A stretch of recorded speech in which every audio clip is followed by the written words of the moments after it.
ایک بڑا چیلنج ہے وہ یہ کہ جو ٹرسٹ ان اسٹیٹ ہے وہ ڈیٹوریٹ ہوتا جا رہا ہے.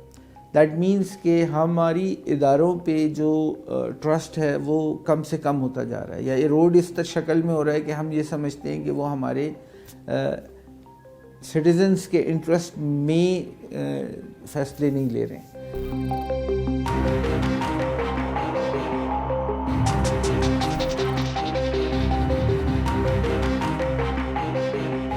Global risk report World Economic Forum ہر سال اپنے ڈیووس کے جو میٹنگ ہوتی ہے اس سے پہلے اپنی اینول میٹنگ سے پہلے ریلیز کرتا ہے، جس کے اندر آئیڈینٹیفائی کیے جاتے ہیں وہ گلوبل رسکس جو دنیا کے لیے غور طلب ہونے چاہیے. اس میں نیکسٹ 2 ایئرس کا بھی دیا جاتا ہے اور نیکسٹ 10 ایئرس کا بھی فور کاسٹ کیا جاتا ہے. اس میں بزنسز بھی دیکھتے ہیں، کنٹریز بھی دیکھتے ہیں کہ وہ کیسے اس ملک کے ساتھ انٹریکٹ کریں گے. اگر کسی کنٹری کے اندر ہیومن رائٹس وائلیشن زیادہ ہوں گی تو بزنسز ظاہر ہے کہ دوبارہ تھنک تھرو کریں گے کہ انہیں اس ملک میں جانا چاہیے کہ نہیں.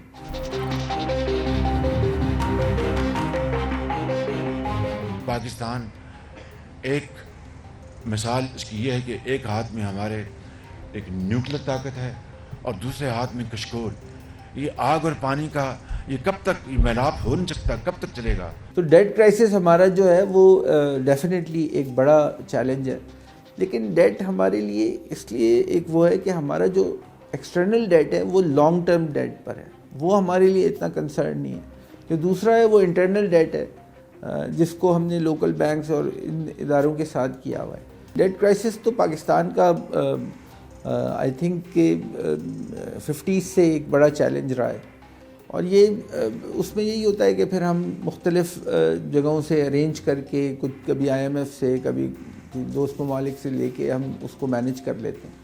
لیکن over a period of time that جو ہے وہ اب ہمارا سب سے بڑا پیبل ہو گیا ہے ان دا نیشنل بجٹ.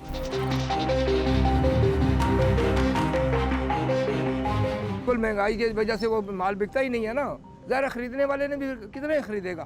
ایک چیز 10 روپے کلو مل رہی تھی، اب وہ 100 روپے کلو ہو گئی ہے، وہ کیا کرے گا؟ مہنگائی جو ہے وہ ایک دم اس لحاظ سے بڑھتی جا رہی ہے جس کا امپیکٹ آپ کے نہ صرف لوور مڈل کلاس بلکہ آپ کے upper middle class and upper class کے اندر بھی انفلوئنس ہونا شروع ہو رہا ہے. چاہے وہ پیٹرول پرائسز کی شکل میں ہے، چاہے وہ کموڈیٹیز کی شکل میں ہے، چاہے وہ آپ کی روزمرہ کی اور چیزوں کی شکل میں. سو یہ جو انفلیشن ہے اور ہائپر انفلیشن کی طرف ہے، یہ وہ تھریٹ ہے جو کہ مزید آؤٹ آف کنٹرول ہو سکتا ہے اس ملک میں. ہمیں وہ اکنامک پلان نہیں نظر آتا، ہمیں وہ اکنامک ایفرٹ اینڈ وہ ڈائریکشن نہیں نظر آتی جس سے اکانومی اپنی مختلف سیکٹرز میں گرو کرے گی. ہم بات کرتے ہیں فری لانسرز کی، تو فری لانسرز کے لیے وہ انسینٹیوز دینا. ہم بات کرتے ہیں ٹیکسٹائل کی، تو ٹیکسٹائل کے لیے وہ کیا چیز کی جائے جو اس کے اندر انوویشن لے کے آئے.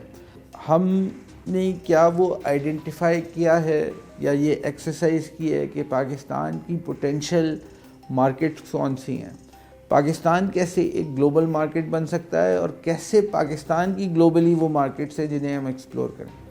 ہماری زیادہ کوشش ہوتی ہے کہ ہم ان مارکیٹس کو ڈھونڈیں جو کہ US یا یورپ میں ہیں.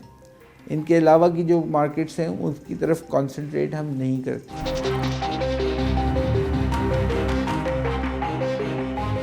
پولیس کی بنائی گئی JIT نے بھی اس کو مجرم گنہگار قرار دیا تھا، اس کے باوجود بھی سارے جو ملزمان تھے اس کو بری کر دیا گیا ہے. تو جب تک ہمیں انصاف نہیں ملتا ہے تب تک ہم نہ نقیب کو بولیں گے، نہ پیچھے ہٹیں گے اس کیس سے، اور نہ ہی نقیب کی خون کی سودے بازی کریں گے. ایک بڑا چیلنج ہے وہ یہ کہ جو ٹرسٹ ان اسٹیٹ ہے وہ ڈیٹوریٹ ہوتا جا رہا ہے.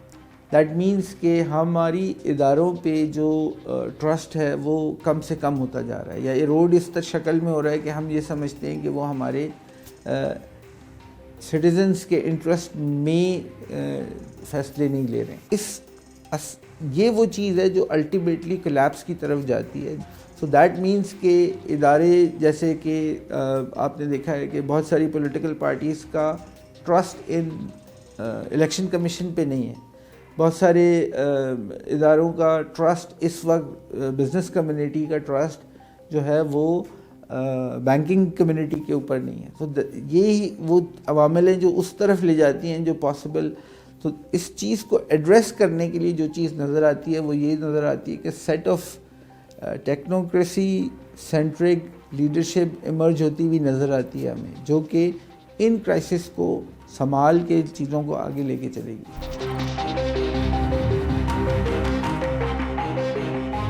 ہم لوگوں کی مجبوری یہ تھی کہ سندھ میں جو حالات جاری ہے, جبار صاحب آپ کو پتہ ہے کہ نعتی پشتنوں پر ظلم ہو رہا ہے اور انہوں کے کاروبار وطن بند کر رہے ہیں. نہ کہ پشتون وہ قوم ہے کہ سب دنیا کو پتہ ہے کہ پشتون کون سا قوم ہے. انٹر اسٹیٹ کانفلکٹ ایک تو پہلے ودن اسٹیٹ آنا شروع ہوتا ہے, جس میں ہم پروونشل لیول پر دیکھتے ہیں کہ آپس میں ایک دوسرے پہ مسٹرسٹ کر کے کانفلکٹ کی چیزیں دیکھتے ہیں, اور خاص کر نیچرل ریسورسز پہ کی اویلیبلٹی اینڈ اسکارسٹی پہ جب ہم بات کرتے ہیں تو انٹر اسٹیٹ کانفلکٹ جو ہے وہ ایمرج ہونا شروع ہوتا ہے کہ میرے علاقے میں پانی کی ضرورت زیادہ ہے کہ نہیں ہے, میرے علاقے میں گندم اور آٹے کی ضرورت زیادہ ہے کہ نہیں. اس میں بہت بڑا کانفلکٹ یہ بھی آتا ہے کہ سرٹن چیزیں میرے علاقے میں ہوں گی تو دوسرے علاقے کا اس کا فائدہ تو نہیں لے لیں گے. اس میں ڈیولپمنٹ کا بھی ہے. اگر آپ دیکھیں کہ سی پیک اگر بن رہا ہے تو بہت بڑا مسٹرسٹ تھا کہ جی یہ ویسٹرن روٹ جو ہے وہ بلوچستان میں بنے گا یا وہ پہلے پنجاب میں بنے گا. تو یہ وہ انٹر اسٹیٹ کانفلکٹ ہیں جن کو بہت سارے لوگ پھر ایکسپلائٹ بھی کرتے ہیں. ریسنٹلی اس سال میں ہمارے نمبر آف ٹیررسٹ انسیڈنٹس بڑھ گئے, اور یہ بڑھنے کی بہت ساری وجہ ہیں. کچھ ہمارے نیبرہڈ میں ڈیولپمنٹس ہیں ان کی ہیں, بٹ اس کے اندر اور بہت ساری ایسے ہیں کہ جو سوشو اکنامک ایلیمنٹس ہیں جن کو بہت ساری ہاسٹائل نیشنز جو ہیں وہ ایکسپلائٹ کرتی ہیں, اور وہ ہمارے ملک میں ان عوامل کو یوز کرتی ہیں جو ونربل ہیں اس وقت اس سوشو اکنامک اسکیل کے اوپر. اس میں ڈفرینٹ ایگزامپلز ہیں. بہت سارے پروونسز ہیں دے ہیو دس فیلنگ کہ ان کی ایکسپلائٹیشن ہوتی ہے, ان کے ریسورسز کی ایکسپلائٹیشن ہوتی ہے, جس کی وجہ سے دے فیل کہ ان کو وہ شیئر نہیں ملتا جو جس طرح سے انہیں ملنا چاہیے.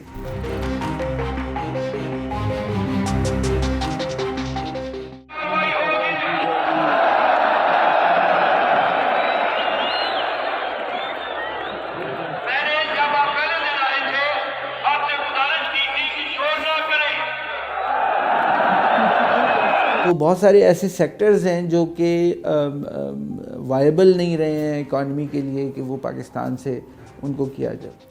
ان ایریاز میں ہمیں وہ چیز ہمیں جاب لیسنس بڑھتی ہوئی نظر آ رہی ہے. ہمارے ملک میں textile was one of the leading profession, لیکن اب ٹیکسٹائل کی ڈیمانڈ اس طرح سے نہیں ہے جس طرح سے ہوتی تھی دنیا میں. اس کے اندر جو انوویشن اینڈ نئی ٹیکنالوجیز اور نئی اپروچ اور نئے طریقے آئے ہیں وہ اس طرح سے ہم اڈاپٹ نہیں کر پا رہے, جس وجہ سے بزنسز جو ہیں وہ آہستہ آہستہ یا کلوز ڈاؤن ہو رہے ہیں یا موو آؤٹ ہو رہے ہیں. اس سے لائیولیہڈ چیلنجز بھی ڈیولپ ہو رہے ہیں. Also because of the fourth industrial revolution بہت ساری چیزیں جو ہیں وہ ڈیجیٹائز بھی ہو رہی ہیں اور وہ ڈیجیٹل پلیٹفارمز کی طرف بھی موو کر رہی ہیں. آج سے 10 سال پہلے اسٹینوگرافر ایک بہت امپورٹنٹ ایلیمنٹ ہوتا تھا ہمارے کسی بھی ادارے میں جہاں پہ ٹائپنگ کی ضرورت تھی. آج ہم سب اپنے کانٹینٹ خود لکھ رہے ہوتے ہیں. تو دیکھنے کی بات یہ ہے کہ وہ کون سی جابز ہیں جو ایمرج ہو رہی ہیں اور وہ کون سے پروفیشنز ہیں جو ایمرج ہو رہے ہیں, تاکہ اس طرف جو ہے وہ ہمارا پبلک پالیسی فوکس ہو. وہ کون سا ہیومن ریسورس کریٹ کیا جائے جو آج سے 4 سال بعد نہ صرف پاکستان بلکہ گلوبل ورک فورس ڈیولپمنٹ میں اپنا رول پلے کر سکتا ہے.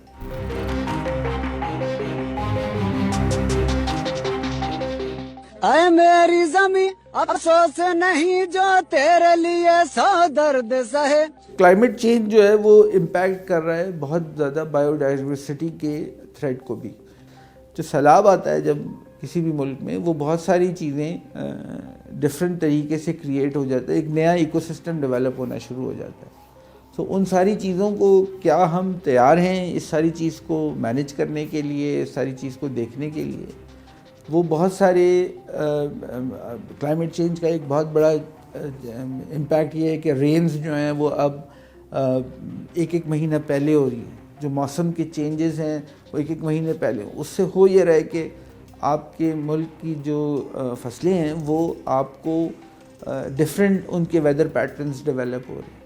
سو اس سال گندم جو ہے ہم اس طرح سے نہیں کر پا رہے ہیں بیکاز آف کلائمیٹ چینج جس طرح سے ہم پہلے کرتے تھے. سو یہ وہ سارے بایو ڈائیورسٹی کے امپیکٹس ہیں جو کہ ہمیں آہستہ آہستہ فیل ہو رہے ہیں. لیکن اگر آپ سوچیں کہ آج سے 10 سال پہلے عطا آباد جھیل جب بنی تھی تو ہم اسے نیچر کا تحفہ کہتے تھے, but we have never realized کہ وہ بھی ایک کلائمیٹ چینج کا امپیکٹ.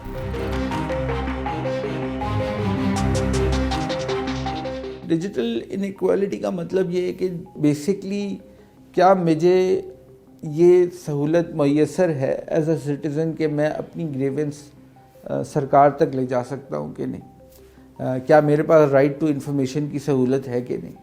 سو اگر وہ ڈیجیٹل انٹرفیس کے ساتھ ہوگی تو میرے لیے اس سرکار سے بات کرنا, اس سے سوال کرنا اور اس سے جواب طلب کرنا کہیں آسان ہوگا. سو جن چیزوں میں یہ ہے, اب آپ دیکھیں یہ ٹرانزیشن آہستہ آہستہ آ رہا ہے, چاہے وہ پاکستان کمپلینٹ پورٹل ہے, چاہے وہ اور اس طرح کے ہیں ادارے جہاں پر آپ اپنی شکایات لے کے جا سکتے ہیں. بہت سارا ایریا پاکستان کا ایسا بھی ہے جہاں پر انٹرنیٹ کی سروس نہیں ہے, جہاں انفارمیشن کی سروس نہیں آتی. سو ان ایریاز کو برج کرنے کا بڑا کام اس وقت ہو رہا ہے. مختلف ادارے اس پہ کام کر رہے ہیں, یو ایس ایف کر رہا ہے.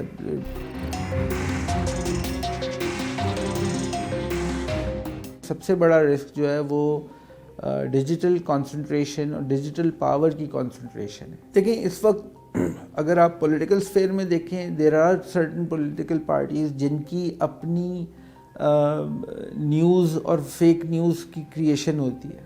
اس میں اسٹیٹ ایکٹرز بھی ہیں, نان اسٹیٹ ایکٹرز دونوں ہیں, اور وہ اس انفارمیشن کو کریٹ کرتے ہیں to create a certain perception.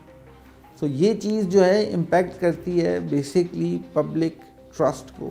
اگر مجھے یہ پتہ چلتا ہے کہ ایک انفارمیشن جو ہے وہ آج سے مجھے 5 مہینے بعد پتہ چلے گی یہ ٹرو نہیں تھی, تو میرا ٹرسٹ آہستہ آہستہ ایروڈ ہونا شروع ہو جائے گا ان میڈیا اینٹیٹیز پہ, ان سارے انسٹرومنٹس پہ جو انفارمیشن اینڈ نالج کو کریٹ کر رہے ہیں سسٹم میں.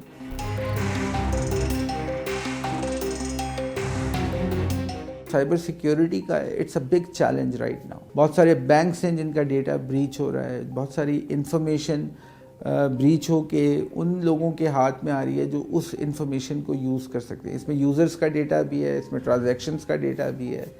ایون اگر آپ اس کو کچھ حد تک دیکھیں کہ جو لیکس ہوتی ہیں, چاہے وہ ویڈیو کی ہے چاہے وہ ڈیٹا کی ہے, وہ بھی اس کے اندر آتی. دیٹ مینس کہ پاکستان میں cyber governance, cyber security and cyber data protection کی فریم ورکس اس وقت ویک ہیں اینڈ ان کو اسٹرینتھن کرنے کی ضرورت ہے.